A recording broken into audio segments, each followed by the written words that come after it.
Bienvenidos al curso de Neuroradiología en español bajo los auspicios del American Ring Ray Society. Les habla Diego Núñez y discutiremos los principios fundamentales del diagnóstico por imagen en la hemorragia intracraniana aguda, con énfasis en los hallazgos iniciales en tomografía computada y las recomendaciones que podemos hacer basados en estos hallazgos. Es importante destacar que 20% de los accidentes cerebrovasculares corresponden a ictus de tipo hemorrágico repartidos aproximadamente entre 15% intracerebral y 5% en forma de hemorragia subaracnoidea. Los objetivos de esta presentación son revisar las diferentes causas de ictus hemorrágico y su variada presentación, con la idea de poder sugerir un diagnóstico presuntivo para hacer apropiadas recomendaciones sobre los pasos a seguir en la evaluación y manejo de estos pacientes.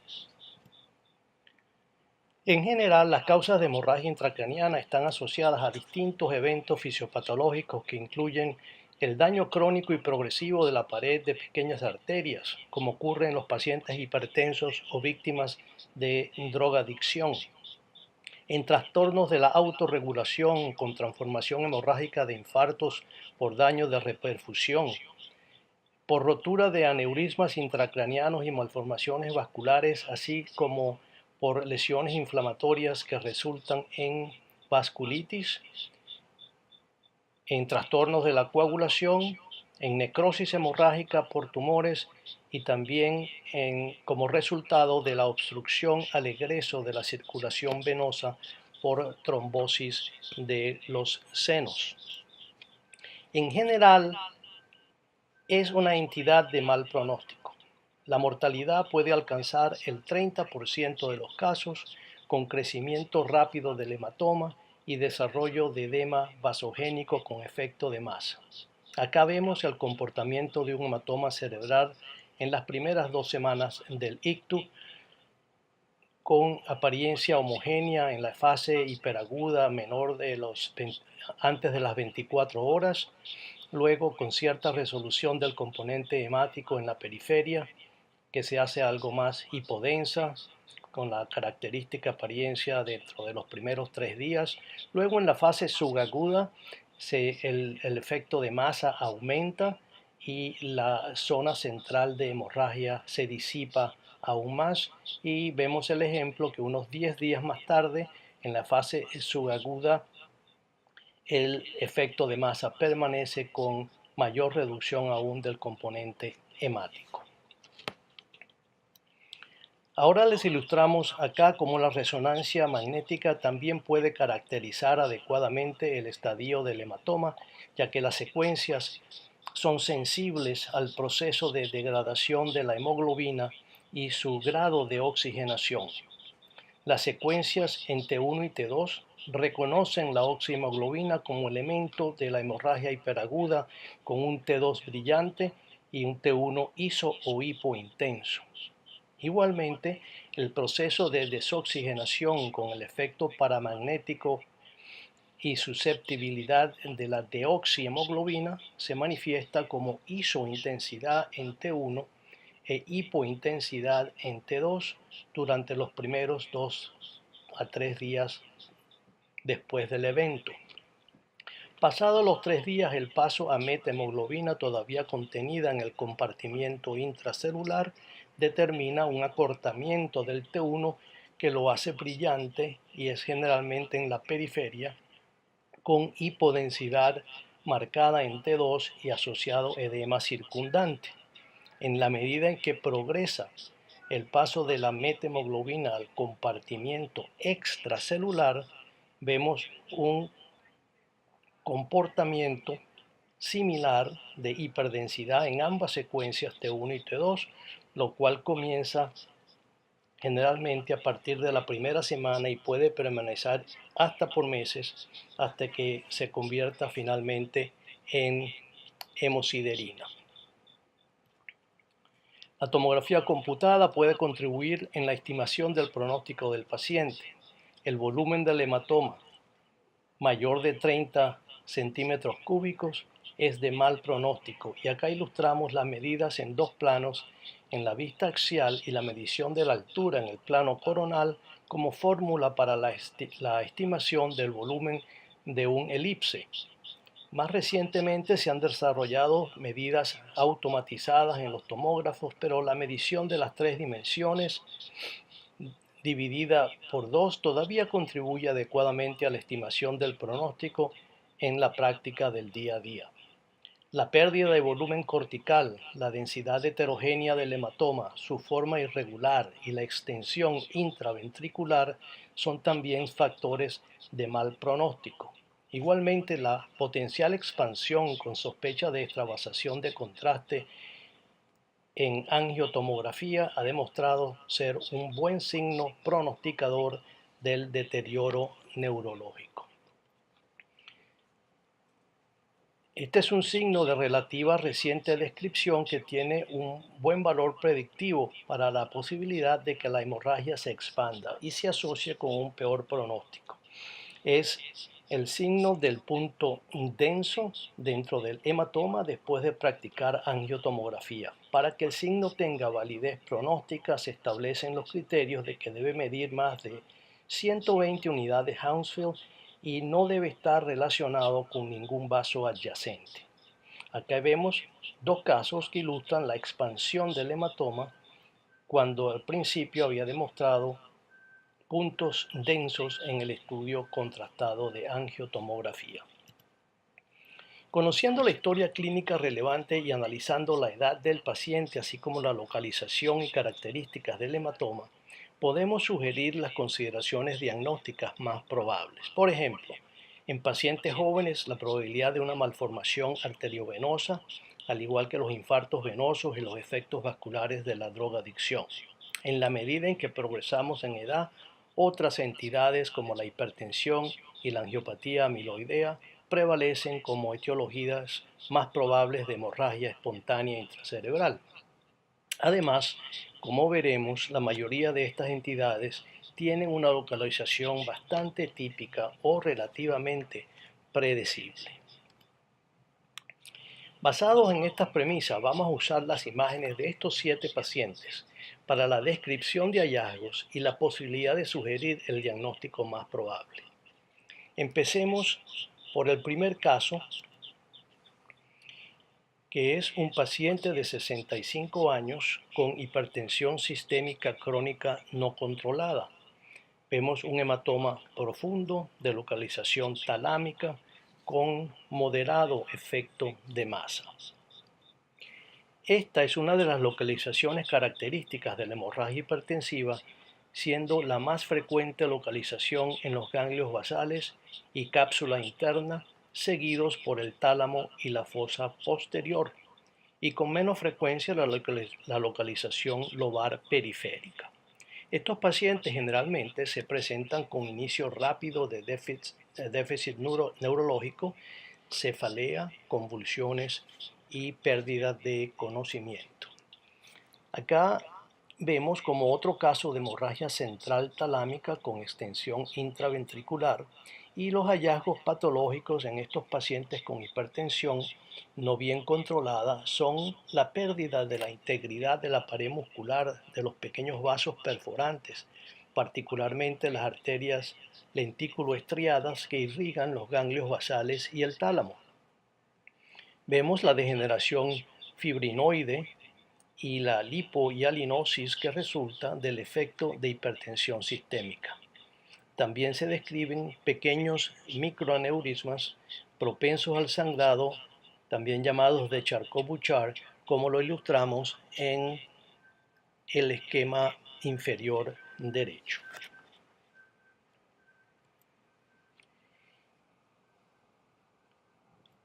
En este otro segundo paciente vemos un gran hematoma frontal, pero de manera muy importante la asociación con hemorragia subaracnoidea y también cierto grado de dilatación del cuerno temporal, lo cual es también un marcador de hemorragia subaracnoidea. Se trata de un sangrado por rotura de aneurisma de la arteria cerebral media derecha. ilustrado en la angiografía por sustracción. Uno tiende a pensar que los sangrados por aneurismas son típicamente subaracnoideos, si bien es cierto que esa es la presentación más frecuente. Aproximadamente 15% de los casos se presentan con hematoma del parénquima, que por cierto suele ser un signo predictivo excelente para la localización del aneurisma sangrante. Este es un ejemplo de un hematoma parenquimatoso centinela que nos indica que el aneurisma sangrante debe corresponder a la circulación anterior, por frecuencia la comunicante anterior, como lo confirma la angiotomografía. Nótese también la presencia de hemorragia subaracnoidea. Las localizaciones más frecuentes de estos hematomas parenquimatosos asociados con aneurismas son la circunvolución recta del lóbulo frontal, la zona interhemisférica, los valles silvianos y en general la corteza cerebral adyacente a las cisternas basales.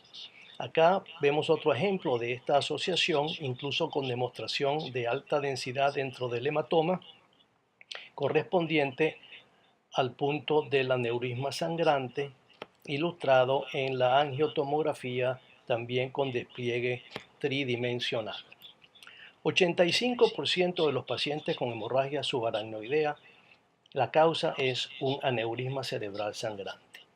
La localización típica es las encrucijadas vasculares en la posición en la que el flujo sanguíneo continuaría si el vaso no cambiara de dirección. Las roturas ocurren generalmente en el domo del saco aneurismal y se debe a un proceso degenerativo de la pared arterial en la que influyen factores genéticos con formación de material proteico que degrada la matriz extracelular de la pared arterial.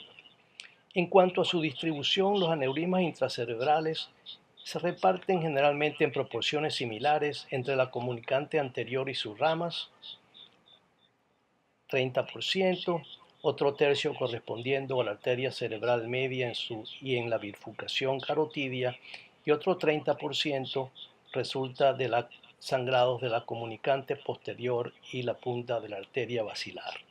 De acuerdo a la distribución y cantidad de la sangre, se puede estimar a veces la localización del aneurisma, lo cual suele ser más predecible cuando el sangrado es en la circulación anterior. La localización del aneurisma sangrante a veces podemos predecirla por la presencia de un defecto hipodenso resaltado por la densidad de la hemorragia circundante, como lo vemos en este aneurisma de la bifurcación carotidia, demostrado en angiotomografía y en reconstrucción tridimensional.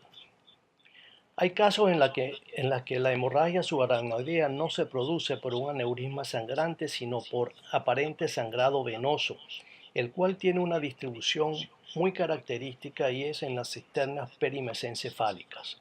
Ocurre típicamente como un proceso de evolución más benigna en pacientes con evaluación arterial normal, incluso en estudios negativos repetidos.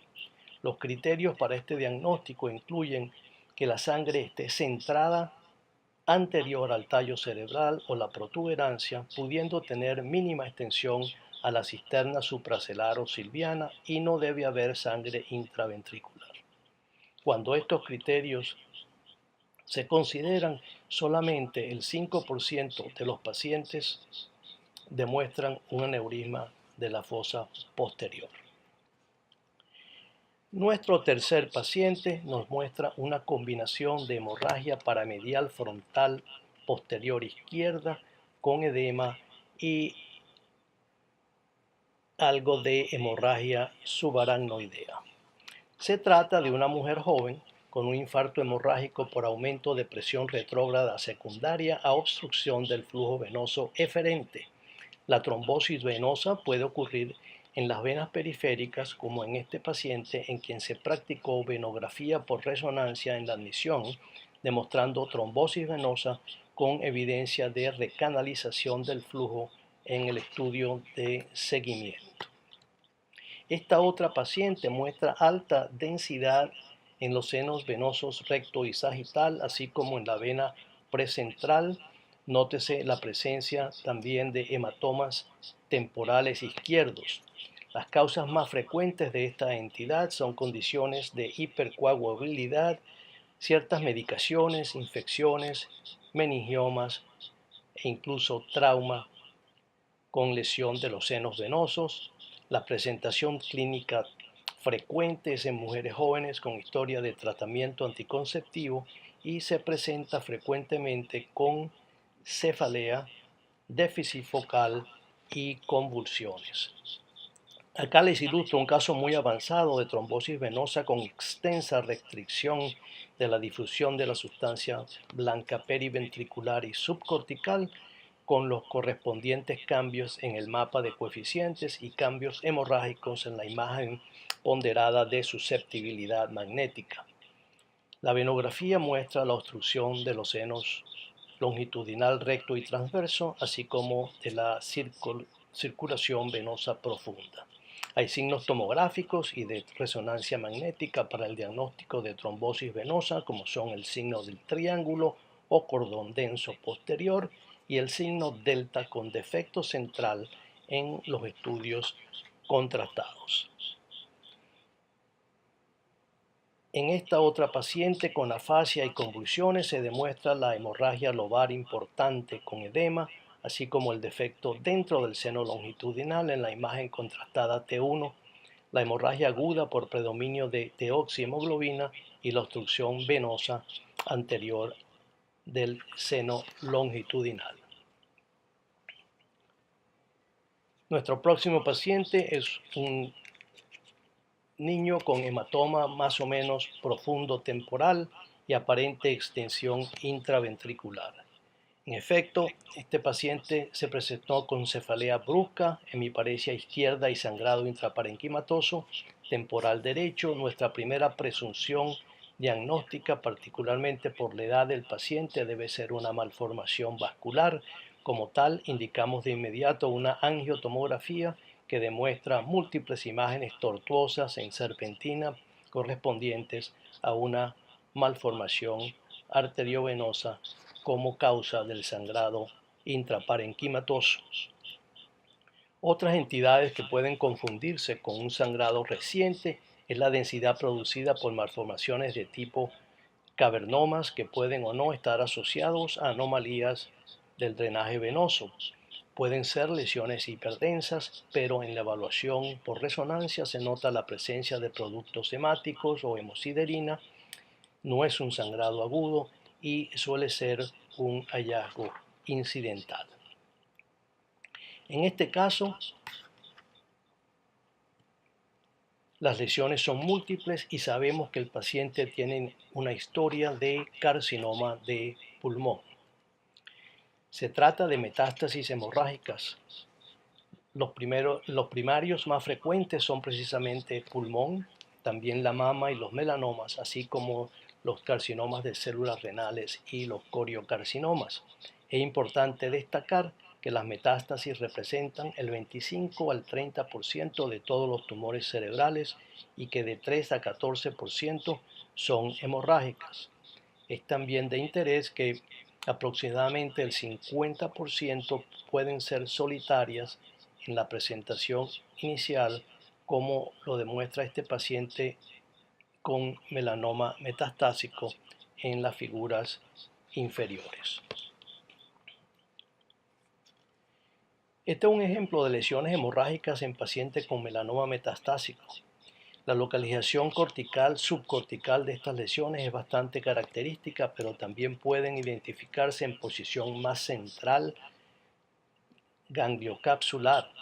Las lesiones muestran grados variables de edema circundante y consistentemente evidencia de susceptibilidad magnética. En ocasiones, como lo vemos en la imagen izquierda superior, un nivel líquido puede identificarse por sangrado reciente con o sin signos de necrosis central.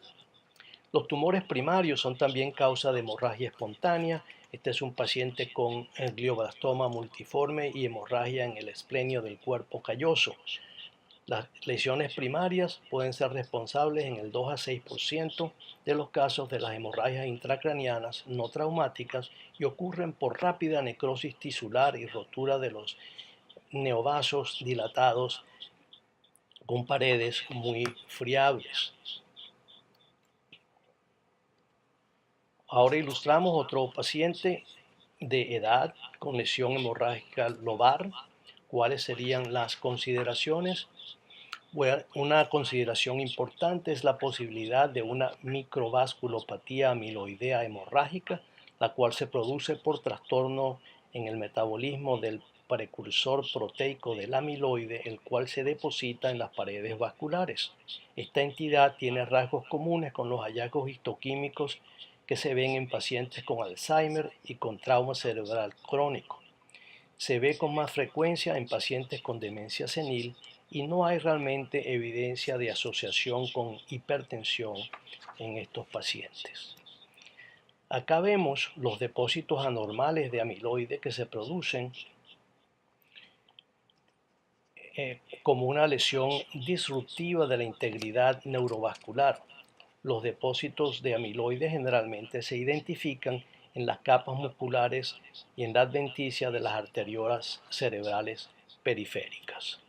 Esta entidad la venimos reconociendo con más frecuencia, particularmente con el uso de secuencias magnéticas sensibles a sangre y minerales. Se demuestra un amplio espectro de efectos de susceptibilidad magnética en forma puntiforme, nodular o como grandes hematomas, al igual que en forma de hemorragia subaracnoidea. Muchas de las lesiones puntiformes típicamente escapan al reconocimiento en tomografía computada, como lo ilustra este caso.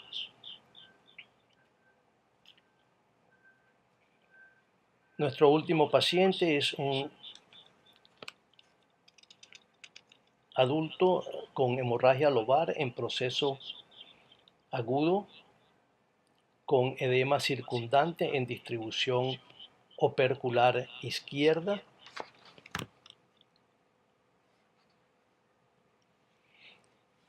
Esto lo vemos en hemorragia parenquimatosa en pacientes con daño tisular de reperfusión, como ocurre en la transformación hemorrágica del infarto. Este paciente con lesión isquémica de la arteria cerebral media con hemorragia en la parte anterior del infarto. Esto ocurre muchas veces en forma petequial, que puede pasar inadvertida en la evaluación tomográfica, o puede ocurrir en forma de francohematoma intracerebral, como en este paciente con efecto de masa asociado.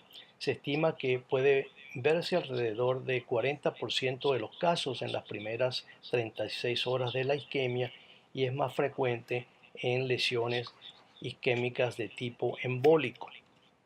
Este otro paciente muestra una zona de hipodensidad en el lóbulo occipital derecho en el estudio de admisión con difusión restringida, con el correspondiente hallazgo en el mapa de coeficientes de difusión. La lesión hemorrágica es en el aspecto más anterior del infarto. Para diferenciar si la conversión hemorrágica es espontánea o está relacionada con la terapia antitrombolítica, se usa el criterio de contemporaneidad del sangrado con la terapia y la progresión de síntomas dentro de un periodo de 24 a 36 horas después del tratamiento. Este es otro ejemplo de transformación hemorrágica en un paciente con lesión isquémica del bulbo cerebral. Antes de concluir, quería alertarles de casos que pueden ser causas de confusión o error en la interpretación, como en estos 4 pacientes que todos se presentaron con cefalea a la sala de urgencia. El caso número 1 es una imagen densa en línea media que podría confundirse con sangrado, pero se trata de un tumor denso hipercelular, como ocurre en los linfomas. El caso número 2 muestra una imagen densa en anillo que podría interpretarse como posible sangrado agudo atípico, pero al comparar con un estudio previo, vemos que se trata de una lesión residual, hasta posiblemente con cierto componente de calcio, de un antiguo hematoma.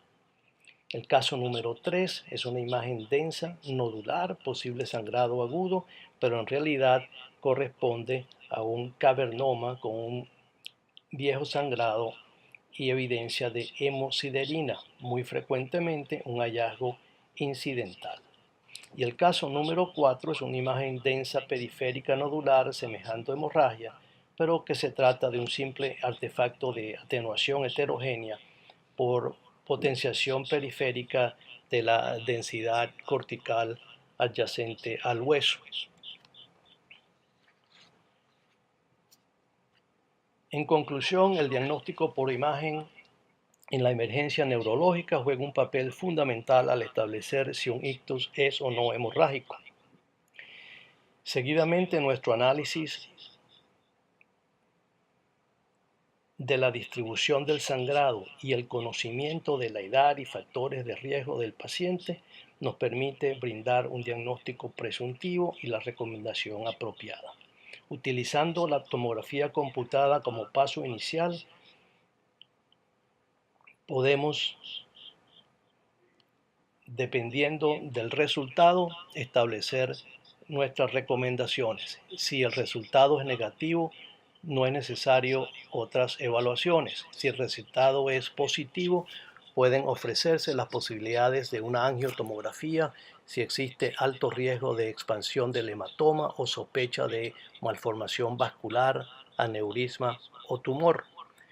Igualmente, la resonancia magnética podría recomendarse en los casos donde la etiología no está bien definida, en casos donde haya existido hemorragia previa o cuando se sospeche una lesión de origen venoso trombótico. En algunos casos donde haya la clásica localización de un hematoma central en pacientes con historia de hipertensión, podría obviarse la recomendación con otros métodos de imagen.